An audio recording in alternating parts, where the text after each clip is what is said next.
कभी गर्भ में ही खामोश कर देता है जमाना, कहीं मेरे अपने ही कर देते मुझको बेगाना। कहीं जवानी में मैं बलात्कार सह रही, क्यों जाति हमारी रोज अत्याचार सह रही। नमस्कार। उपस्थित सभी सदस्यों को मेरा हार्दिक अभिनंदन एवं स्वागत। आज मैं अनन्या जोशी आपके समक्ष क्या ग्रामीण भारत में नारीवाद एक वास्तविकता है विषय पर अपने विचार प्रस्तुत करूंगी। वैसे तो भारतीय संस्कृति में नारी के सम्मान को बहुत महत्व दिया गया है।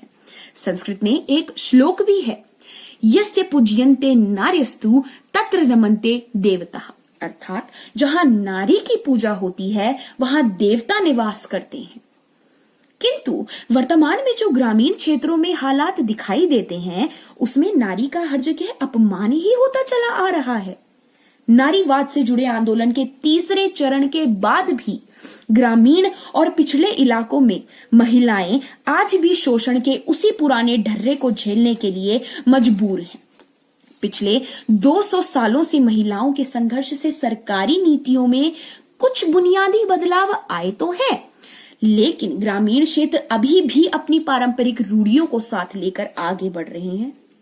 आज भी यह इलाके नारीवाद के उन तमाम लक्ष्यों और उद्देश्यों से बहुत दूर हैं जिनके लिए महिलाएं और बुद्धिजीवी लगातार संघर्ष कर रहे हैं। जहां हम क्षेत्र की बात करते हैं तो ग्रामीण भारत में कुछ फीसदी हिस्सा ऐसा भी है जहां से हमें गीता, बबीता फोगाट जैसे नाम सामने आते दिखाई देते हैं। 10वीं 12वीं यूपीएससी से लेकर हर क्षेत्र में अव्वल आती लड़कियां दिखाई देती हैं। परंतु हकीकत यह भी है कि कुछ फीसदी हिस्सा ऐसा भी है जहां लड़की के जन्म के बाद से ही उसके विवाह की तैयारियां शुरू होने लगती हैं। उनको बचपन से सिखाया जाता है कि वह पराया धन है और यह कहकर इसी कारण उन्हें चार दीवारी के भीतर घर की इज्जत कहकर रख दिया जाता है।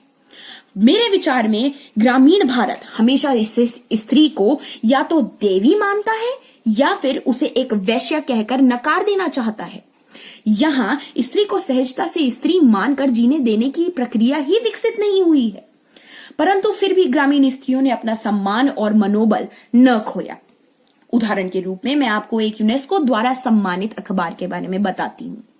इस अखबार का नाम है खबर लहरिया और इसकी खास बात यह है कि इसमें काम करने वाली सभी महिलाएं हैं और वह दलित, मुसलमान और आदिवासी वर्ग से आती हैं। बचपन से ही लड़की के विकास और उसकी क्षमताओं को इज्जत के धागे से सिलकर पहले दुपट्टे और फिर घूंघट से ढक दिया जाता है। कहने को तो महिलाएं आज हर क्षेत्र में आगे हैं, लेकिन गांव से कितनी महिलाएं सफलता का यह सफर पूरा कर पाती हैं, यह कहना बेहद ही मुश्किल है। यह आज की बड़ी विडंबना है कि ग्रामीण भारत को स्त्रियां सामाजिक, आर्थिक और राजनीतिक स्तर पर पिछड़ी हैं और वह सब कुछ सहने के लिए बाध्य हैं। आधुनिकता के इस दौर में अगर ग्रामीण महिलाएं और लड़कियों को छूट दी जाए तो उनके अधिकार और उनका हक दिया जाए तो वह असम पुलिस की डीएसपी हिमा दास की ही तरह एक मिसाल बन सकती हैं।